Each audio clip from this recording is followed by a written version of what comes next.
संसद के शीतकालीन सत्र में आज राज्यसभा की कार्रवाई एक अलग वजह से चर्चा में रही। विपक्षी दलों ने सदन में किसी भी कैबिनेट मंत्री की गैर मौजूदगी को लेकर तीखा विरोध जताया, जिसके कारण सदन को 10 मिनट के लिए स्थगित करना पड़ा।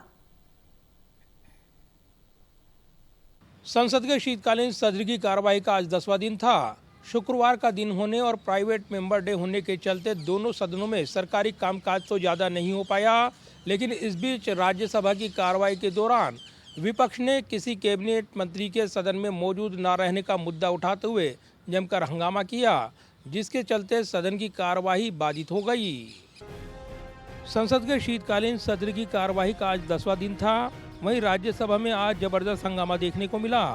राज्यसभा में कार्यवाही शुरू होने के समय किसी भी कैबिनेट मंत्री के सदन में मौजूद नहीं रहने पर विपक्ष के सांसदों ने कड़ी आपत्ति जताई, जिस पर कार्यवाही 10 मिनट के लिए 11:15 तक स्थगित करनी पड़ी। विपक्ष ने इसे अभूतपूर्व बताया है।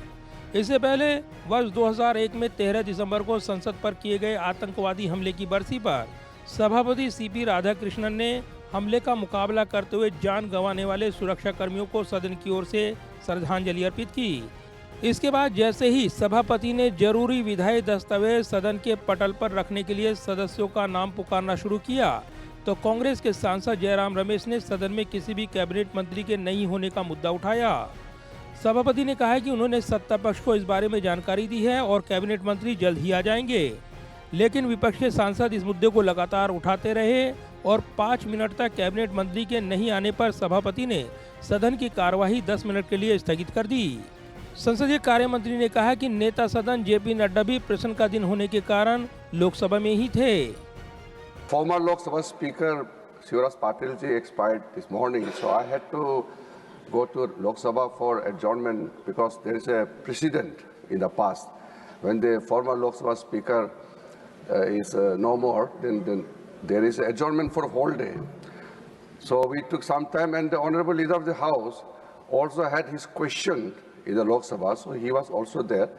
But I regret that a cabinet minister was not there.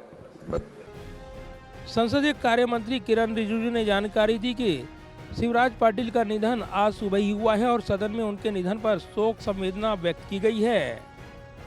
जाहिर है संसद के शीतकालीन सत्र की कार्रवाई जारी है। अब सोमवार को सदन की कार्रवाई शुरू होगी। ये हफ्ता आखिरी हफ्ता होगा क्योंकि सत्र की कार्रवाई 19 तारीख तक चलनी है। ऐसे में सत्र के दौरान जहां अलग अलग मुद्दों को लेकर राजनीतिक घमासान देखने को मिल रहा है, वहीं राज्यसभा में SIR चुनाव सुधार को लेकर भी चर्चा होनी है। ऐसे में अब सदन की कार्रवाई पर सोमवार की कार्रवाई पर तमाम नजरें रहने वाली हैं। कैमरामैन विदर्भ के साथ प्रदीप कुमार, टोटल न्यूज, दिल्ली।